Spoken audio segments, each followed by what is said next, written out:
1983 Ferrari 400i. This car's got quite an interesting history. It was bought new by Bill Wyman of the Rolling Stones. Story was that the band ordered 8 cars from Ferrari in '83.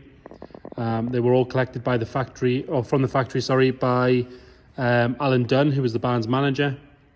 Of those 8 cars, 3 of them were 400i's. They were all taken to Paris. The 3 cars, one for Bill Wyman, which is this car here, one for Mick Jagger, which I believe was crashed a couple of years later in Paris, and one for Keith Richards, who owned the car up until 2017. Now his was a special order, black manual, 3,000 mile car, phenomenal condition. That sold at auction 2017, direct from his collection. That car did just over 340,000 euros back in 2017. This car, we have a nice traceable history on it. So like I say, it was Bill Wyman's car from new. He owned the car till the late 80s, where it was imported back to the UK from France. It was then bought by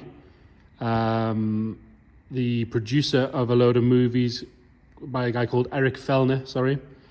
He produced a load of movies, so he produced Fargo, The Borrowers, the Mr. Bean movie, Bridget Jones's Diary, Pride and Prejudice, Tinker Tailor Soldier Spy, hundreds of other movies. And again, we've got quite traceable history for while he owned the car. The car then went to a diamond dealer in London, and again, there's some history for while he owned the car. Then it went to a chap in Liverpool, and again, quite a lot of history from when he owned the car. He also managed to get a signed photo to go with the car as well, which is included. And then it went to the current owner in 2011, which is the gentleman that owns the car now, an engineer by trade. And again, we'll get to the exhaust in a second, but he oversaw the rebuild of those. But just to show you what actually comes with the car to start with, we've got piles of receipts and invoices and stuff here, which we'll detail in the description for you. We've got the original book pack with all of the stuff that you want to see in there, and more importantly, the warranty card and service book.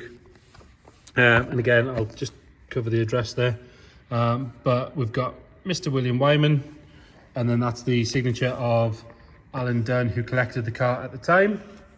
And again, more importantly, there's a load of service stamps in there all the way through to when he sold the car in '89. The car obviously then came into the UK, and we've got a whole load of history to go with it from there.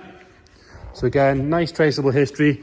We've got full HPI with it. The car shows just 4 previous keepers. So again, that's those keepers that we were talking about there.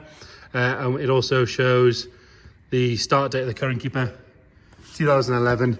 And then we've got piles and piles of history to go with it. If you check the description, we'll detail everything we know about history, where it's been, what it's had done, all that sort of stuff. I picked the car up myself. It's come from a guy, obviously owned the car for 11 years, huge fan of the car, always wanted one. Engineering background, so he knows what he's doing. Let's start by having a look at the bodywork. So let's start on this front driver's wing. If we look down the side of the car, you can see it is lovely and straight all the way down there. It's not filled with filler or anything like that. It's not ripply. On the arch, on the front wing and the arch itself, we've got a tiny little bubble in the paint just here, just where it meets the front bumper. The arch itself is lovely and solid all the way around. There has been a small touch in just there. Eagle-eyed viewers will notice that it's missing a couple of wheel nuts from the front. The owner is trying to track those down, so hopefully they will be included. If not, I did check, you can pick them up from a good Ferrari supplier. JCT look like they could be able to supply them. Coming down this driver's side, if you go along the bottom there, there's a little sort of mark on the sill there where it's been caught on something. And a couple of little bits that are needing cleaned up, but generally pretty solid. Underneath there you can see this brand new stainless steel exhaust. They've just been made up. The owner oversaw it, but obviously had the experts weld it and make it all correct. It's to full Ferrari spec, so it's not louder, quieter, any different from the Ferrari spec. He took the old one off and copied it in brand new stainless steel. Coming down this side, you can see the driver's door is nice and tidy. Got a little mark just here where it's been touched in at some point. Chrome work around the windows is nice. And again, there's another mark here that's been touched in. I don't think the car's had a huge amount of paintwork in its life. So you can see from this side, bonnet onto front wing onto door onto rear quarter, all the same shade. not a patchwork quilt of silvers. Coming up this A-pillar here, that's all nice and tidy. There's no sign of any stone chips or any corrosion around the windscreen. All the way around. And again, the roof, lovely and straight. It's not rippled or dented or anything like that. It has the standard, slightly greeny blue solar glass. No nasty tints or anything on that. It's all stamped up with the right logos on there as well. Around the door handle is good. It's had an alarm fitted at some point. Around the wing mirror is all nice and tidy as well. It does have a little Ferrari badge on there, which is aftermarket, but again, nice and easy to remove if you want to get rid of that. This rear quarter, that's all nice and straight. Got a tiny little stone chip just there. The arch, lovely and sharp all the way around. No sign of any corrosion in there. Another good wheel and tyre.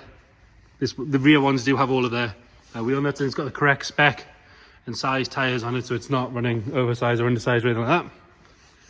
Coming around the back, all the rear tail lights, nice and bright, nice and clean.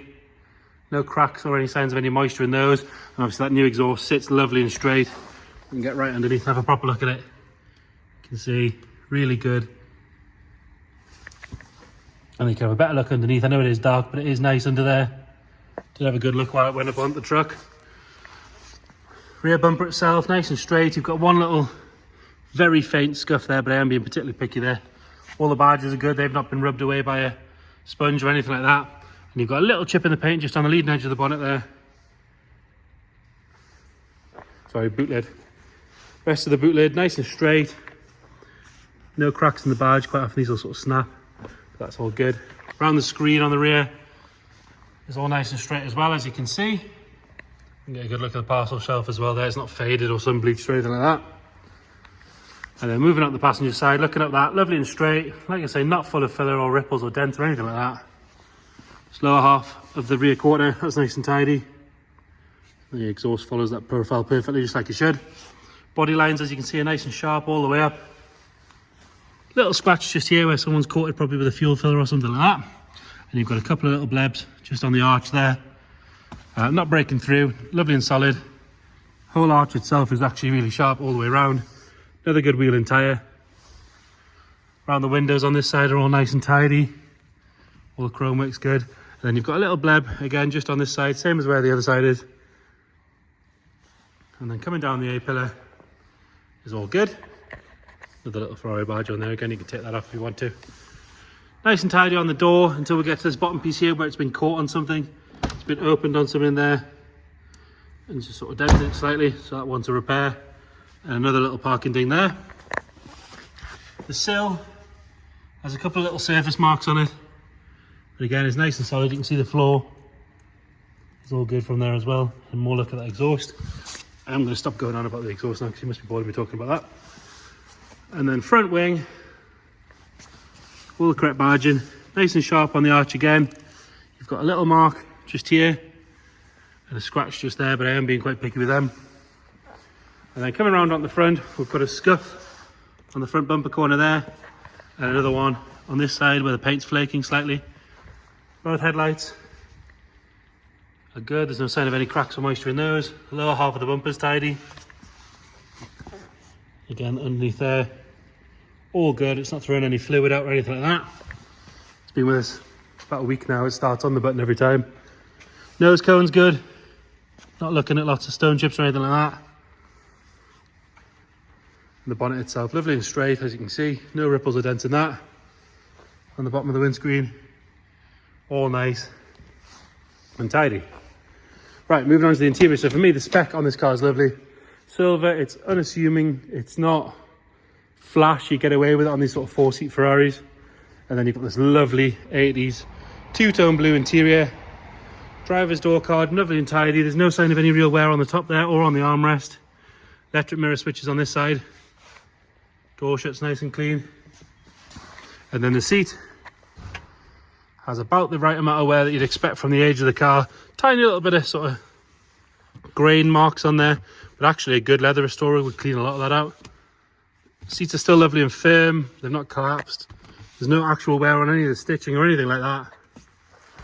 Steering wheel has a tiny little bit of wear on the edge again, sort of tantamount to the age and the mileage of the car. Car's done 71,699 miles. If you check the description, we'll list everything we know about where it's been. I'll go through that story in a bit more detail. What we've got in the way of paperwork, all that sort of stuff. Dash top, lovely and tidy on there. And then you come down the center console. It's got what I believe is the standard original stereo. So we'll select neutral to get that out of the way. So it's a standard Pioneer. I believe that's a standard one. I will double check. Everything else in there is nice and tidy. Even the clock works. All the switches work that I can tell, apart from the boot release button doesn't seem to want to work, but there is a manual release. So I'm guessing Ferrari knew that was going to happen eventually. Does have sort of a period correct Panasonic car phone fitted in there as well. Coming into the back here, the back of the seat's all nice and tidy. That's not been kicked or had loads of stuff in there. I doubt it's had kids in or anything like that at any point. Rear seats are both lovely and clean. Carpet set's nice. It's obviously had the mats down the whole time. It's not sort of ingrained with dirt or anything like that. The headlining is sagging in the usual sort of spots, so that one's recovered. Pretty much any interesting car from the 80s seems to have saggy headlining these days. And then you've got a bonnet release on both sides, so I'm going to pull those as we go around. So that's the driver's side. Like I said, the electric release for the boot doesn't seem to work, but they do have a manual release just on the inside here. You give that a little tug, up it goes. And then in here, got the tool roll, got a Pioneer 6 CD system. Carpets are lovely and clean in here. All the piping's neat and tidy, as you can see. All the covers and everything are there where they should be. If we lift that up, you see full-size spare with the holder and everything, all as you'd want. And the underside of that boot, that's all good as well.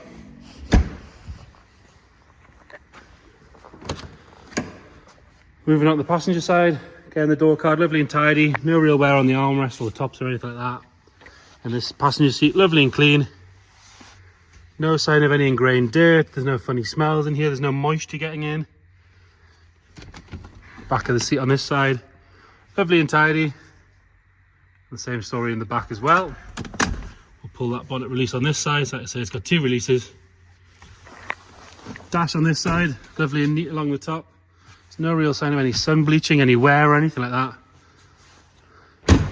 Get a couple of little cosmetic things on the body sort, and you've got yourself a really, really nice long distance Ferrari with a really great history.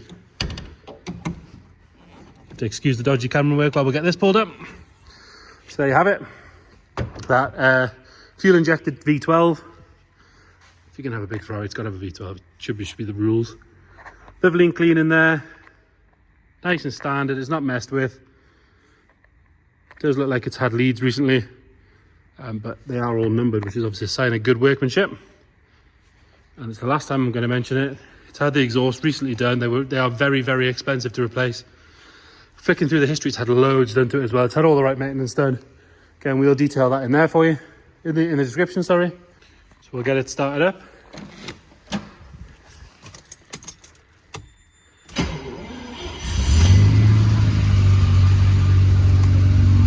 As you can see, bit of condensation, but nothing major flying out the back. Lovely noise from those pipes. We go onto the dash. See no warning lights.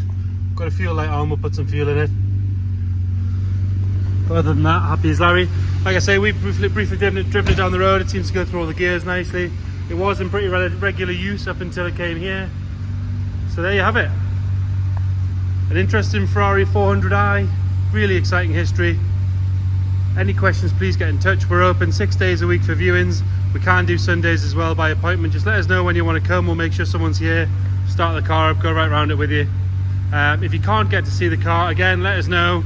We can do video calls. We can send you extra photos and videos, or you can send somebody to have a look on your behalf. Whatever you prefer, just let us know. Thank you.